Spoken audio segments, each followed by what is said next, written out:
आप सभी का हमारे चैनल में स्वागत है। आज मैं आपको रक्षाबंधन की कहानी सुनाने जा रही हूँ।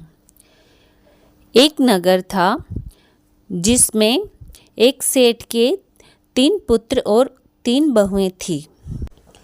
सबसे छोटी बहू बहुत ही समझदार थी और वह कृष्ण भगवान की भक्त भी थी। तो एक बार सावन के महीने में उनकी दोनों बड़ी बहुएं जल्दी जल्दी घर का काम निपटा रही थी। तो ऐसा देखकर उनकी छोटी बहू बोली, अरे बहनों, तुम इतनी जल्दी जल्दी काम क्यों निपटा रही हो? वे बोली, अरे कल रक्षाबंधन है ना, तुम्हें तो कोई भाई है नहीं, तुम क्या जानो रक्षाबंधन के बारे में। हमें बहुत ही ज़रूरी अपने घर जाना है और अपने भाई को राखी बांधनी है।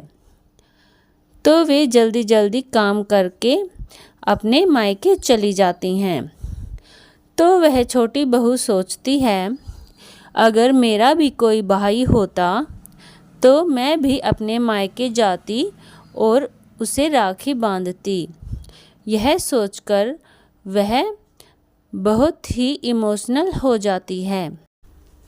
तो वह सो जाती है और अगले दिन उनके घर एक लड़का आता है और उनके ससुर से कहता है कि मैं तुम्हारी छोटी बहू का भाई हूँ, बहुत दूर का रिश्तेदार हूँ और मैं इसे अपने घर ले जाने आया हूँ।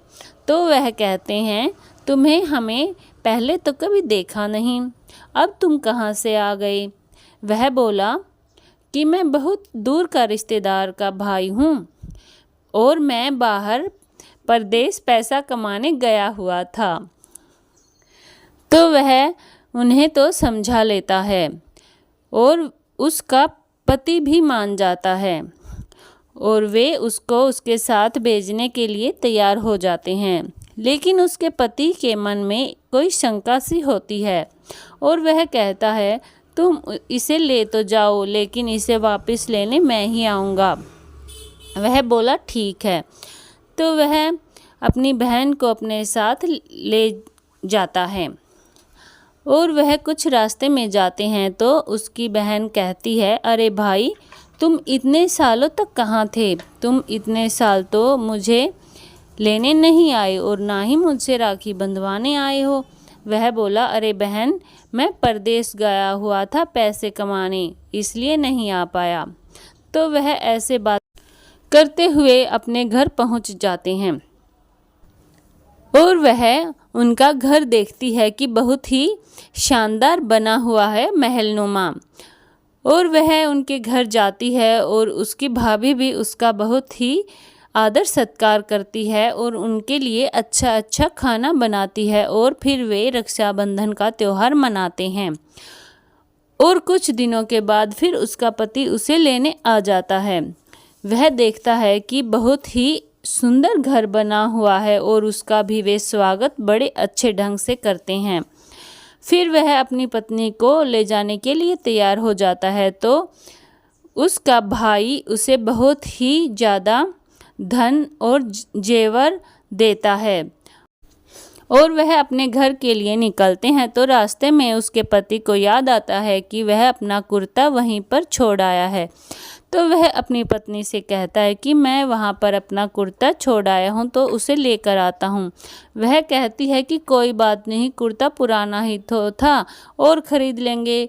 वह बोला, नहीं नहीं, मैं वापस जाऊँगा। तो उसकी पत्नी भी उसके साथ वापस जाती है और वापस जाकर क्या देखते हैं कि वहाँ पर तो कोई घर ही नहीं था, वहाँ पर खाली जगह पड़ी हुई थी और एक पेड़ पर उसका कुर्ता टंगा हुआ था। तो उसका पति कहता है, मुझे तो पहले से ही शक हो रहा था, पता नहीं कौन काला जादू कर रहा था। और बताओ कि वह कौन था? वह अपनी पत्नी को मारने लगता है। तभी श्री कृष्ण भगवान वहाँ पर प्रकट हो जाते हैं और कहते हैं, यह कितने सालों से मुझे राखी बांध रही थी और मुझे अपना भाई मानती है और मैंने भी अब इसे अपनी बहन मान लिया है, इसलिए मैं इससे हर साल राखी बंधवाने आऊँगा और इसे अपने घर भी लाऊँगा। तो ऐसा सुनकर वे दोनों हाथ जोड़कर उनके चरणों में गिर जाते हैं और वह अपनी पत्नी से भी माफ़ी मांगता है। तो यह थी रक्षाबंधन की एक प्यारी सी कहानी। तो कमेंट में जय श्री कृष्णा लिखना ना भूलें। हैप्पी रक्षाबंधन। धन्यवाद।